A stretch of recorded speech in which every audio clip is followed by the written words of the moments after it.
Village રસોઈમાં આજે આ ગુવાર, ભીંડો, ચોળા, મગ, મઠ અને અડદ કે જે રસોઈની અંદર ખૂબ મહત્ત્વનો ભાગ ભજવે છે. અત્યારે આ ફાર્મ હાઉસમાં જોઈ શકાય છે કે ચોમાસાના સમયે કરવામાં આવેલા વાવેતર બાદ હાલ મગની શીંગો આવી ગઈ છે.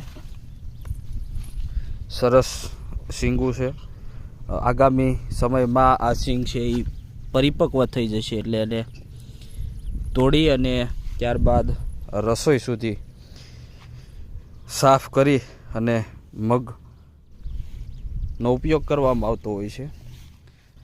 આમ તો મગનો ભાવ હાલ 4000થી 6000 સુધી માર્કેટમાં 20 કિલોનો બોલાય છે, પણ દેશી મગ એ સૌરાષ્ટ્રની અંદર